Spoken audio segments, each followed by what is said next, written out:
Christophe Castanet estime qu'aucun policier n'a attaqué des gilets jaunes. En déplacement à Carcassonne le 14 janvier, le ministre de l'Intérieur affirme qu'il n'a jamais vu un policier ou un gendarme attaquer un manifestant ou attaquer un journaliste.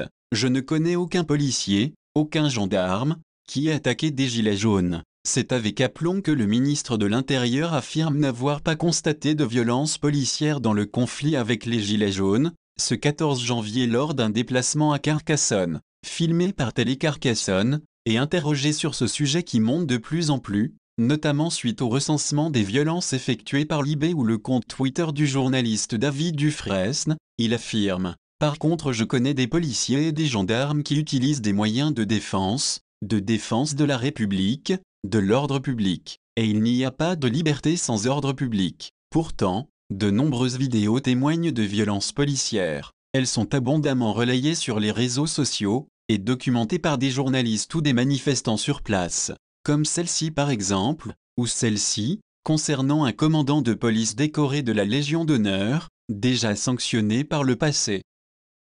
Je n'ai jamais vu un policier ou un gendarme attaquer un manifestant, et de justifier, donc l'emploi de lanceurs de balles de défense, LBD, plus communément appelés flashballs, qui ont éborgné 13 manifestants, quand elles, les forces de l'ordre, sont effectivement, SIC, acculées, elles utilisent des moyens. Mais naturellement je n'ai jamais vu un policier ou un gendarme attaquer un manifestant ou attaquer un journaliste. Pourtant, plusieurs journalistes ont été blessés au cours du conflit, dont Hugo Clément par exemple.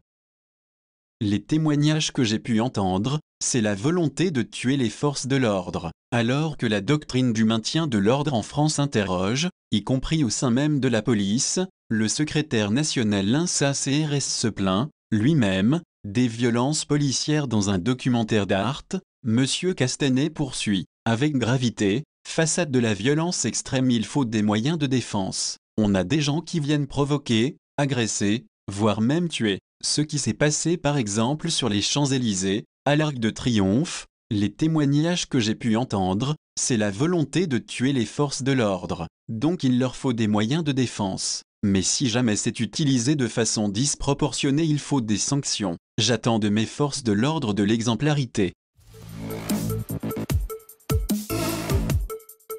Dites-moi où est l'honneur lorsque l'on frappe en pleine tête, de dos, un jeune, à terre.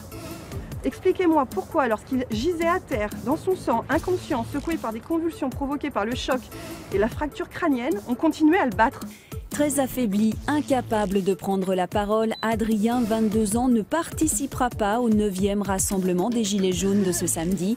Grièvement blessé lors d'une précédente manifestation, il a passé 10 jours à l'hôpital pour une fracture du crâne et une hémorragie cérébrale.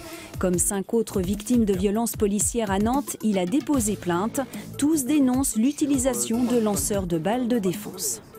Ce qui est très inquiétant là avec ce mouvement, c'est que le gouvernement a commandé des nouvelles armes qui sont du même calibre que le lanceur de balles de défense, donc qui a mutilé énormément de personnes là, ces derniers temps, mais qui peut tirer en rafale, c'est-à-dire qu'il peut tirer 6 coups en quelques secondes.